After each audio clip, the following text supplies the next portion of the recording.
Vous avez besoin d'un espace publicitaire pour faire connaître votre société ou vos produits? Seul Guérit TV Monde peut vous satisfaire.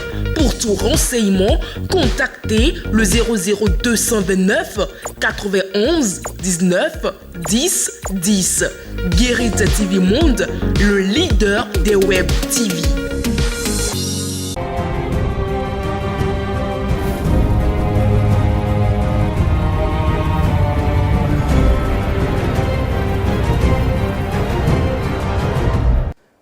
Mesdames et messieurs, chers amis de Guérit TV Monde, bonjour et bienvenue à votre émission La Vraie Version. La Vraie Version de ce dimanche 2 avril 2023 qui reçoit pour vous un jeune acteur politique. Son nom est Edmond Mekon. Bonjour. Bonjour, monsieur Gaspard. Vous êtes un jeune acteur politique, vous êtes délégué de la 20e circonscription électorale dans le mouvement national de la jeunesse, Force Corée pour un Bénin émergent. Vous êtes responsable à l'organisation et à la propagande du parti dans la 20e circonscription électorale. Vous étiez également suppléant, troisième suppléant, candidat suppléant, disons, sur la liste FCBE lors des dernières élections législatives. C'est bien cela? Parfait. Et merci donc d'avoir accepté notre invitation et de décortiquer l'actualité avec nous. Merci beaucoup, monsieur Gaspard. Il faut le dire, c'est un plaisir pour moi d'être présent sur Guérit TV. Voilà, merci. Dites-nous, comment se porte aujourd'hui votre formation politique, la Force Corée pour un Bénin émergent sur l'échiquier politique national? Merci beaucoup une fois encore. Notre parti politique, la Force Corée pour un Bénin émergent, la troisième force politique du Bénin. Ça, c'est discutable, on va y venir. Se porte bien. Voilà. Il faut le dire, au lendemain des élections législatives, nous avons pris un temps pour faire des analyses. Voilà. Nous nous portons très bien et nous nous apprêtons à continuer la lutte. Voilà. Vous avez dit tantôt que vous êtes la troisième force politique du Bénin. C'est discutable, puisque nous avons l'UP, nous avons le Bloc républicain, nous avons les démocrates. Donc, si vous êtes une force, ça ne fait qu'être après la troisième position, mais pas la troisième position. Dites-nous pourquoi vous réclamez de la troisième position. Nous sommes la troisième force politique du Bénin parce que vous êtes d'accord avec moi que nous parlerons de la mouvance et de l'opposition. Quand on prend l'Assemblée nationale actuellement, ça fait donc la mouvance. Pour les partis que vous citez là, moi je ne vais pas rentrer dans ces détails. Si on doit compter, nous sommes la troisième force politique au Bénin. Bon, c'est vrai que je ne suis pas dans votre logique, je ne suis pas dans votre contexte. Mais si vous vous situez dans l'opposition et que vous dites que les mouvanciers sont premiers et que les démocrates sont deuxièmes, forcément... Je n'ai jamais dit devant... Quand vous dites les forces, quand vous parlez des forces qui sont à l'Assemblée nationale et que vous vous situez, ça veut dire qu'il y a deux forces à l'Assemblée nationale et que vous êtes une troisième force, à moins que je ne sois dans votre logique. Ou bien vous partez plutôt des résultats des communales. Parce que là, au moins, on peut vous concéder que vous êtes troisième force à partir de cet instant-là. Mais si on tient compte des résultats des législatives, moi, je ne sais pas d'où vous tenez cette troisième position. Nous sommes un parti de l'opposition. Voilà. Nous sommes la troisième force politique. Bon, je vous le concède et je laisse le soin à ceux qui nous suivent de se faire une opinion par rapport à cette question-là. Maintenant, c'est vrai, vous avez dit que vous portez très bien, votre parti se porte très bien sur l'échiquier politique national, mais ce n'est pas ce que nous dit justement les résultats issus des dernières élections, puisque vous étiez représenté au niveau de nos communes, au niveau de nos municipalités, et cette fois-ci, vous êtes absent au niveau de l'Assemblée nationale. Pour un parti qui se porte assez bien, c'est normalement un parti qui doit aller de l'avant, mais pas un parti qui va régresser. Merci beaucoup, monsieur le journaliste. Avouons-le, nous avons été surpris de cette performance-là que nous avons eue aux législatives passées. Cette performance qui est largement en dessous de nos espérances, parce qu'il faut le dire, il faut avoir le courage de le dire, des partis politiques qui s'étaient lancés dans la course des législatives passées, le parti politique qui avait un programme de législature, je ne vous apprends rien, hein, en document numérique et qu'on peut avoir, qu'on appelle et lire, je crois que bien, c'était la Force Corée pour un Bénin émergent, le seul parti d'ailleurs Mais malheureusement, nous avons été surpris, voilà, de cette performance que nous avons eue. Bon, ben nous pensons que, au-delà de tout, quand on prend ou quand on s'en tient au taux de participation, cela montre que toutes les forces politiques, toute la classe politique, nous avons échoué. Parce que je ne vous apprends rien, c'est plus de 60% d'abstention. Qui ont dit délibérément, malgré les acharnements qu'il y a eu contre le parti Force Kori pour un Bénin émergent, un parti de paix, il y a ces acharnements-là ont semé le doute ou la confusion totale dans le cœur des militants et sympathisants du parti Force Kori un Bénin émergent qui ont décidé librement de s'abstenir. C'est le résultat que nous avons constaté. C'est pourquoi nous disons que l'espoir est permis et que nous n'avons pas, nous n'avons pas à nous lamenter. À nous lamenter parce que notre chemin est un chemin de vérité.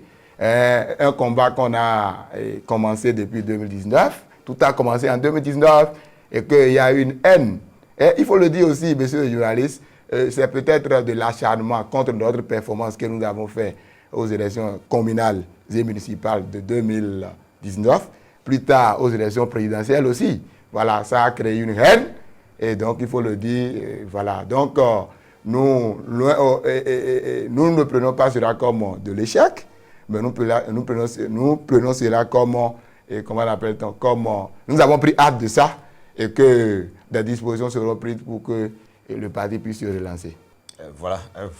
On va y venir, vous parlez d'acharnement, votre président l'a d'ailleurs dit et tantôt qu'il y avait comme un complot. Nous allons y venir et certainement. Mais la question que moi je m'avais vous poser, vous êtes un parti politique, vous êtes assez outillé comme les autres partis pour compétir sur le terrain. Qu'est-ce qui n'a pas marché pour que vous n'ayez pas d'élus? Vous avez combattu à armes égales. Qu'est-ce qui vous a manqué? C'est les moyens qui vous ont manqué. Vous avez dit tantôt que vous avez des données numériques assez pointues et que vous êtes le seul parti à l'avoir. D'ailleurs, ce sont les électeurs qui n'ont pas compris votre message, ou bien c'est vous qui avez mal libellé les messages, ou plutôt d'autres aspects, ou bien vous n'avez pas les moyens de votre politique. Qu'est-ce qui n'a pas marché pour que vous n'ayez pas les résultats escomptés? Merci beaucoup, monsieur le journaliste. Il faut le dire, depuis 2019, le parti Force Kori pour un Bénin émergent a pris une option, l'option de la vérité, l'option de faire de l'opposition, mais en étant véridique, l'option d'être une opposition moderne, l'option de ne pas radicaliser le peuple. C'est-à-dire, avant de venir à l'opposition, nous avons quand même géré le pays. Et ce pays-là, ce beau pays qui nous avons tout donné, nous avons été parmi nous, il y a eu des cadres émérites, DG, ministres, par-ci, par-là. Parce que nous avons perdu le pouvoir et que nous sommes de l'opposition. Parce que nous avons de contentieux avec le pouvoir en place, qu'il faut tout saccager, qu'il faut détruire les infrastructures, qu'il faut détruire tout ce que nous avons acquis chèrement. Alors, certains cadres que je salue, les salue, ont refusé de radicaliser et ont décidé de faire une opposition en se conformant aux tests et aux règlements de la République. Parce que, vous savez, le contentieux, tout est parti de là. Les partis de l'opposition ont refusé de se conformer, voilà, pour dire que oui, c'est des lois drones, nous n'étions pas là, on a voté à notre place, nous n'allons pas, voilà, passer par là. Et la guéguerre était là. Donc, les cadres émérites de la FCBE ont décidé de se conformer et d'amener le peuple vers la vérité. Vous voyez? Maintenant, vous savez que notre peuple, c'est un peuple naïf. Le peuple béninois est un peuple naïf. Voilà, donc nous avons été victimes de la naïveté de ce peuple-là. Et bon, c'est un parti école, hein. C'est un parti école. Nous faisons notre chemin. Peut-être que j'aurai l'occasion de revenir sur votre chaîne. Et c'est en cela j'appelle la presse aussi de nous accompagner. Nous pouvons faire de l'opposition sans faire de l'acharnement. Et que nous croyons que c'était une élection peut-être de proximité. Comme c'est une élection de proximité, on savait que, voilà, nous allons descendre, chacun en ce qui le concerne dans sa circonscription, allait descendre dans sa localité, dans sa circonscription, amener son peuple, aller convaincre, voilà, ses militants, ses sympathisants. Mais loin d'une élection législative, ça a été transformé en une élection présidentielle, où on nous dit, oui, si vous votez pour nous, voilà, nous allons faire ci, nous allons faire ça. Voilà, bon, moi, je ne... Vous avez les arguments pour faire également pareil, non? Pour faire quoi? Pour faire pareil. transformer. J'ai dit, nous, on ne savait pas que c'était une élection législative. Mais finalement, c'est vous qui êtes naïf et non le peuple. Non, c'est le peuple. C'est le peuple ça. qui était naïf. Le peuple, là, vous savez que le peuple béninois, en grande proportion, était un peuple analphabète. Quand on prend la grande proportion de la population. Mais pas bête, donc, non? je dis, les gens ont profité de la naïveté. Mais vous savez, un jour viendra où le peuple, qui n'est pas dupe d'ailleurs, le peuple va s'éveiller. Et c'est en ça que nous travaillons à l'éveil du peuple. Nous travaillons à l'éveil du peuple. Et si vous prenez aussi la preuve, c'est pour cela qu'il disait que près de 62% n'ont pas voté. Mais c'est un échec pour vous aussi parce que vous aurez pu, par vos messages, par votre discours, par votre approche, mobiliser ceux qui se sont abstenus. C'est aussi votre échec. Donc, vous avez aussi, quelque part, votre responsabilité dans ce qui s'est passé. Nous n'avons pas de responsabilité. Bon. Nous avons échoué. Nous avons été victimes d'un acharnement. Bon, nous avons été victimes de... Vous le dites suffisamment. Avant de vous poser cette question... Monsieur, je ne vous apprends rien. Est-ce que vous savez qu'il y a, quand on appelle les circonscriptions, les gens ont juste voté, ne sachant même pas que les candidats qui sont sur la liste. Oui, ce que vous Moi, je me suis amusé à discuter avec les amis de la 6e et oui. C'était des amis de la 20e. Parce qu'il oui. faut le dire, nous sommes des amis après tout. Nous sommes des amis après tout. Ils ont seulement voté. Ils ont seulement voté pour une seule personnalité politique, sans savoir même les candidats qui sont sur cette liste dans leur circonscription. Alors qu'au-delà de tout, ça peut aller. Un député a envoyé à l'Assemblée. Le député est un représentant du peuple. Le député est appelé à voter les lois. Le député ne donne pas les poteaux, par exemple. Le député ne fait pas. Le député ne change pas. Le député ne change pas. Comment appelle-t-on le budget qui est déjà en cours. Mais quand on va utiliser tout ça là, et on dit oui, si vous votez pour nous, voilà, nous allons faire ci, nous allons faire ça, et que vous voyez une personnalité, un ancien président de la République, parcourir, cibler d'ailleurs certaines régions, voilà, pour dire voilà, prendre même le logo. Oui. Le logo, c'est pour ça que... Attendez, nous parlons... Est-ce que celui dont vous parlez était dans la 20e circonscription? Répondez à ma question. Moi, je pose les questions et vous répondez aux questions. Est-ce que celui dont vous parlez était dans la 20e circonscription électorale, par exemple? Est-ce qu'il était dans votre circonscription électorale? Monsieur le journaliste. L'ancien président. Non, répondez à ma question. C'est une question que je vous pose. Actuellement, là, vous ne répondez pas. Non, je vous réponds. Je vous réponds en disant ceci. Vous avez échoué dans la 20e, ça veut dire que ce n'est pas forcément sa présence. Monsieur le journaliste. Bon, allez-y. Monsieur, vous m'excusez beaucoup. Oui, allez-y. Je ne suis pas venu ici pour faire la langue du bois. Oui, allez-y. Je suis venu ici pour dire la vérité. Parce que mon parti, le parti Force Corée pour c'est un parti de vérité, vous l'avez suffisamment répété. Aujourd'hui, vous savez que nous sommes dans la globalisation du monde, dans la mondialisation. Oui. Je ne vous apprends rien. Avec les réseaux sociaux aujourd'hui, tout ce qui se passe à Tchoubi peut être, même le pauvre citoyen, voilà, analphabète qui est à Vrancourt, qui est à Bonou, avec l'aide des réseaux sociaux aujourd'hui, est informé de tout. Quand un ancien président de la République pleure, voilà, alors qu'il était candidat à rien, et déchire les logos d'un parti politique dont il n'est pas membre, dont il n'est plus membre, devant vous dire voilà, je déchire le parti, on m'a volé mon parti. Alors que tout ça là, vous n'êtes pas candidat à cette élection-là. Et on décide ça devant le peuple. Vous voyez, c'est pour ça qu'il dit que tout ça là a semé la confusion dans la tête des Béninois. Donc, et ça constitue les 62% qui se sont abstenus parce qu'ils ne comprennent plus rien. Arrivé à un moment donné, ne comprend plus rien. On décide de ne pas aller voter. C'est pour ça qu'il parle de, loin d'être l'échec, d'être un échec pour la force pour Bénin émergent, c'est alors un échec pour toute la carte politique. Parce que les députés que nous élisons représentent toute la population. Les députés ne représentent pas les 20 ou les 37%. Nous avons eu 37%. Voilà. Donc, plus de la moitié des Béninois se sont abstenus, sont restés chez eux, ne sont pas allés voter. Voilà, justement, c'est intéressant ce chemin que vous empruntez en parlant de complot, parce que là, vous avez devancé même ma question en évoquant le sujet. Mais le constat que je fais, c'est que finalement, le complot, c'est venu d'où? Vous avez été victime de complot par rapport à qui?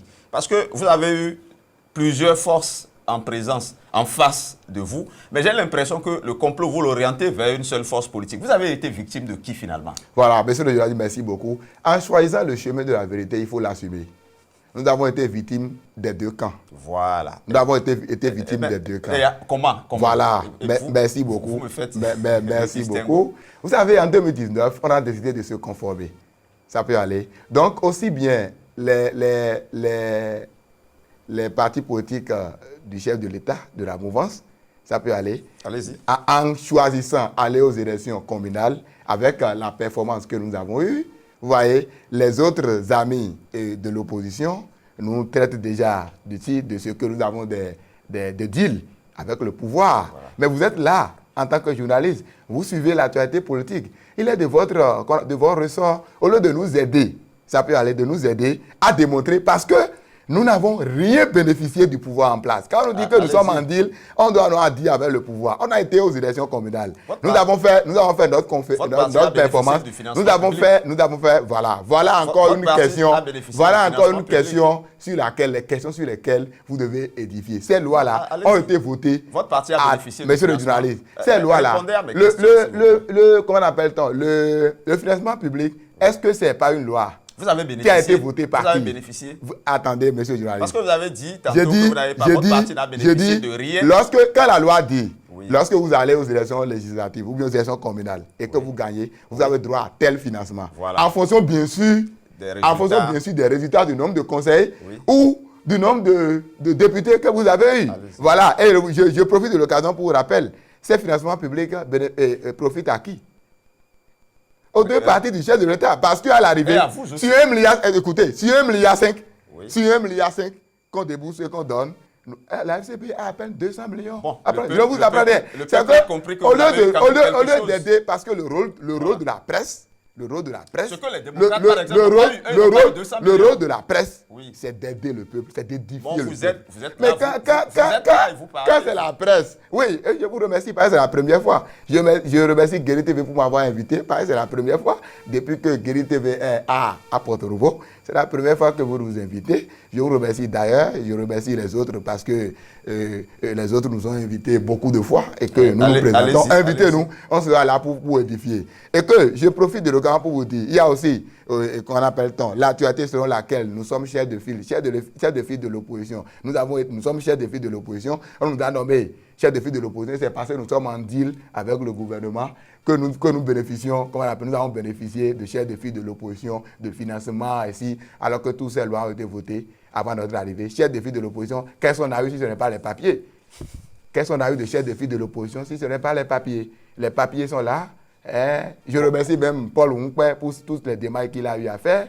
Vous voyez, les démarches qu'il a eu à faire dans le cadre de, d'amener le gouvernement, le pouvoir en place, à libérer les prisonniers politiques, à libérer les exilés politiques. Voilà. Maintenant, quand vous faites tout ça là, et que vous êtes de l'opposition, et que vous ne vous inscrivez pas dans la radicalisation du peuple, les autres disent que non, vous êtes en deal, mais finalement, nous sommes conscients, nous sommes en joie de ce qu'ils ont refusé de faire hier. C'est ça qu'ils sont en train de faire aujourd'hui. Aujourd'hui, ils se sont conformés. Eux tous, ils se sont conformés à la charte des partis politiques. Ils sont conformés aux lois de la République. Les lois qui qualifiaient scélérates et autres là. Aujourd'hui, c'est eux qui se conforment à ça. Aujourd'hui, c'est eux qui participent aux élections. Et aujourd'hui, c'est eux qui connaissent le couloir du palais. C'est eux qui vont souvent rencontrer. Le président vous disputez les couloirs. Non, discuter le pouvoir. Le couloir comment? Parce que désormais, c'est eux qui connaissent les couloirs. Entre-temps, c'est vous qui empruntez ces couloirs-là. Quel couloir nous empruntons? Nous avons décidé à un moment donné, en 2019, de nous conformer aux textes, parce qu'après tout, ça fait les lois Drone, c'est les lois de la République. Mais aujourd'hui, vous avez dit, chef de file de l'opposition, justement, vous n'avez bénéficié que des papiers. Mais malheureusement pour vous, heureusement pour vous, désormais, c'est les autres qui bénéficieront des papiers parce qu'ils vous prennent désormais la position de chef de file de l'opposition. Ah bon? Vous pleurnichez là-dessus également? Nous ne nous accrochons à rien. Notre engagement, c'est d'amener le peuple béninois vers la paix. Et nous avons commencé depuis 2019. Si nous avons choisi d'être présents au dialogue politique, c'est pour discuter des questions de liberté des exilés politiques, c'est pour discuter de la paix, c'est pour que, la paix et rien que la paix ne règne dans le pays. C'est ça qui a créé des problèmes et que nos amis d'en face nous ont pris en adversité. Nos amis de la formation de l'opposition, voilà, j'allais dire, nous avaient pris en adversité. Mais heureusement, nous sommes conscients. Vous parlez de chef de file de l'opposition. Voyez, cette loi-là a été votée en quelle année? Je vous repose la question, parce que vous êtes journaliste. Ça a été voté en quelle année? Le décret a été pris et quand? À quel moment? quand l'autre Sénat avait fini et que nous sommes peut-être à une semaine de la désignation des gens et que la loi qu'on s'était votée, la loi qu'on s'était donnée, à soi-même à l'Assemblée nationale, cette loi stipule que le chef de file de l'opposition doit alors avoir son représentant qu'on appelle-t-on, à la Sénat. Alors qu'on sait qu'on n'a pas encore un chef de file de l'opposition. Je viens pour avant d'avenir à votre question. Voilà. Maintenant, finalement, on nomme Paul Oungoué chef de file parce qu'il faut le dire, ce n'était pas un cadeau fait au parti FCBE. Mais il s'est fait que... Attendez, c'est la loi. Voilà. Merci beaucoup. Je suis heureux de constater que vous avez reconnu que c'est la loi. Et ce n'est pas une nomination. Voilà. Je n'ai pas eu une nomination. Paul Oungoué n'a pas été nommé. Paul Oungoué a été reconnu. Oui, on a reconnu parce qu'il était le seul parti de l'opposition ayant participé aux élections communales. Il y a eu cette performance-là. Donc, on l'a reconnu. Et juridiquement, il faut le désigner pour qu'il puisse... Donc, on l'a désigné aujourd'hui. Dans la même semaine, la pression était de ce que on s'est fait attraper, on s'est rattrapé par sa propre loi. Et après qu'il a désigné son représentant, il est toujours monté au créneau pour dénoncer que cette loi-là, ce statut n'a jamais été respecté.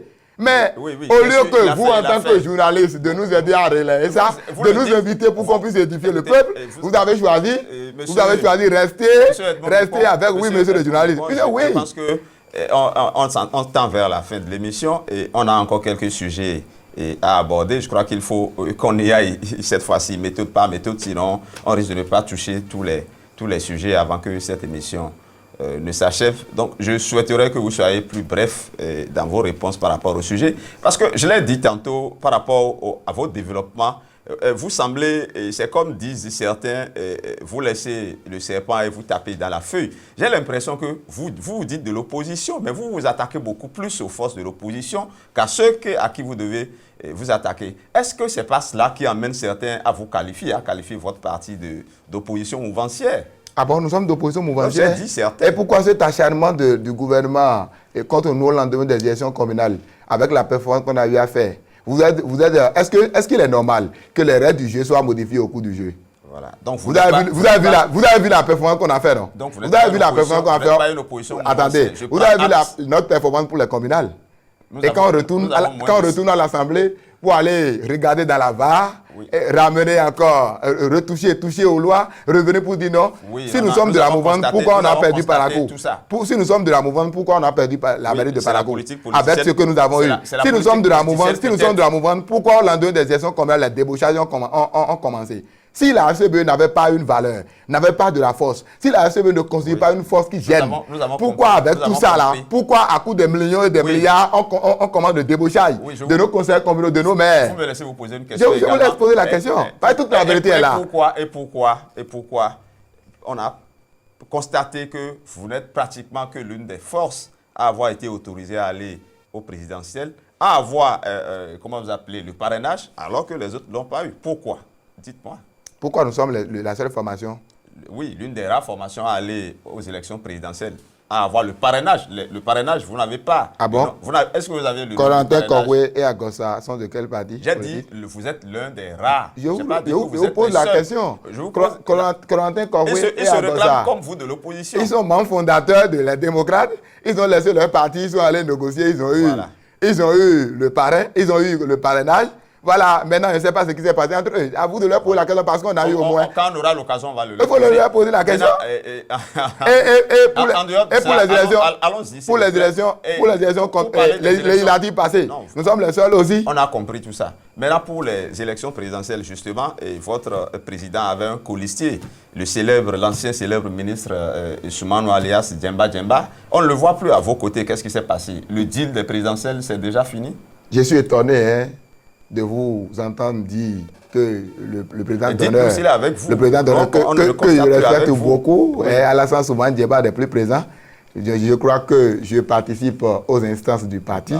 C'est peut-être seulement au BP, je ne participe pas. Voilà. J'ai toujours vu Djemba présent partout. Et c'est lui quand vous dites BP, c'est les réunions du bureau politique. Je parle du bureau politique, voilà. Que ce soit au BP, que ce soit au BEN, que ce soit, en tout cas, aux instances statutaires du parti, j'ai toujours vu le président d'honneur Djemba. Il n'est peut-être pas comme les autres. Il n'aime peut-être pas le populisme. Voilà.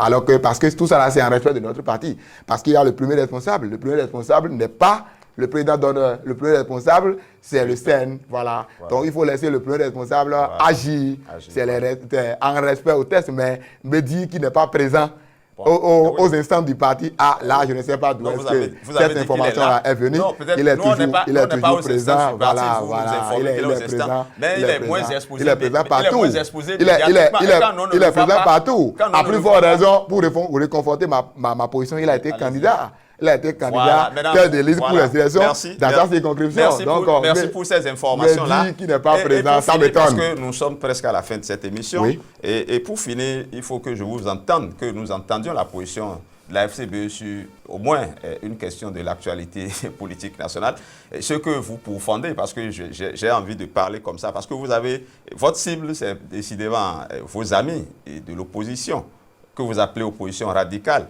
Malheureusement, il y a certains parmi eux qui sont en prison et les démocrates ont initié une proposition de loi d'amnistie. On a envie de connaître votre position par rapport à cette question-là, ou bien parce que, je dirais, ils font complot contre vous, parce qu'ils s'acharnent contre vous. Vous n'avez pas envie que ceux-là retrouvent la liberté?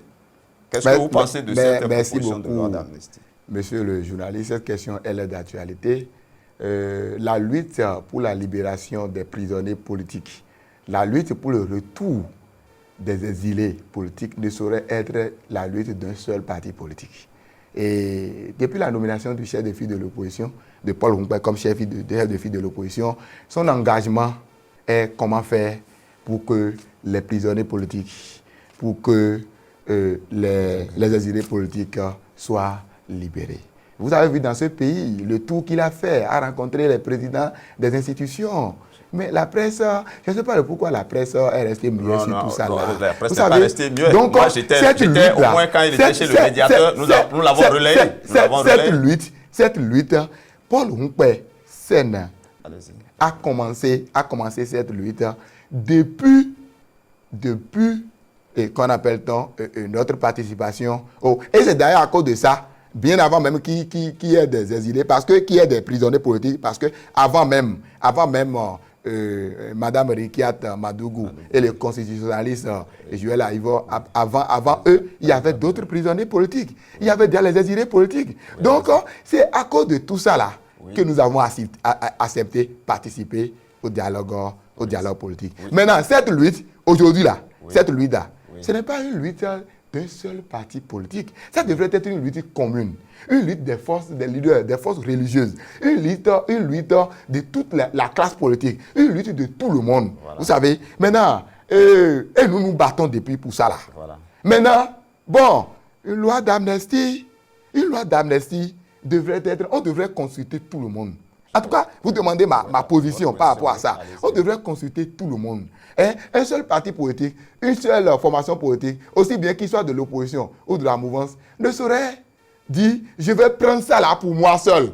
Et la question que nous nous posons au niveau de la force Corée pour un Bénin émergent, c'est est-ce que nous voulons prendre ça, ces partis politiques-là, qui se dit oui, voilà ça, au lieu de consulter tout le monde. Bon, on dit oui, c'est sur les réseaux sociaux, on apprend. Voilà, pour dire oui, nous allons faire c'est. Heureusement que Peut-être que la consultation. Heureusement que. Peut-être que la consultation, c'est entre les présidents. Heureusement que l'ancien président de la République, Nicéphore Dédouane Soglo, que je respecte beaucoup, a fait un démenti formel. Parce qu'on ne force pas. On ne force pas le couloir du palais. Voilà, vous savez. C'est la fin de cette émission, et monsieur. Edmond Micpon, nous l'avons déjà compris. Peut-être que la consultation, comme je l'ai dit tantôt, c'est entre les présidents de parti, c'est entre peut-être Eric Mouleté et autres. Vous êtes un militant, peut-être que vous nous direz à la prochaine émission s'il y a vraiment eu cette discussion en leur sein. De toutes les façons, monsieur Edmond Micpon, je le rappelle, vous êtes délégué de la 20e circonscription électorale dans le mouvement national de la jeunesse, Force Corée pour un Bénin émergent au niveau national. Vous êtes responsable à l'organisation et à la propagande du parti dans la 20e circonscription. Vous étiez également candidat 3e suppléant sur la liste des Forces Corée pour un Bénin émergent lors des dernières législatives dans la 20e circonscription électorale. Vous étiez sur ce plateau de Guéri TV Monde pour nous aider donc à décortiquer l'actualité politique nationale et également l'actualité au niveau de votre parti politique. Nous vous remercions d'avoir accepté notre invitation. C'est nous qui vous remercions, monsieur. Et nous espérons vous revoir ici pour une prochaine émission. Invitez-nous, on ne va pas hésiter. Quant à vous, chers amis et téléspectateurs et chers internautes, merci d'avoir suivi ce numéro de votre émission, La Vraie Version.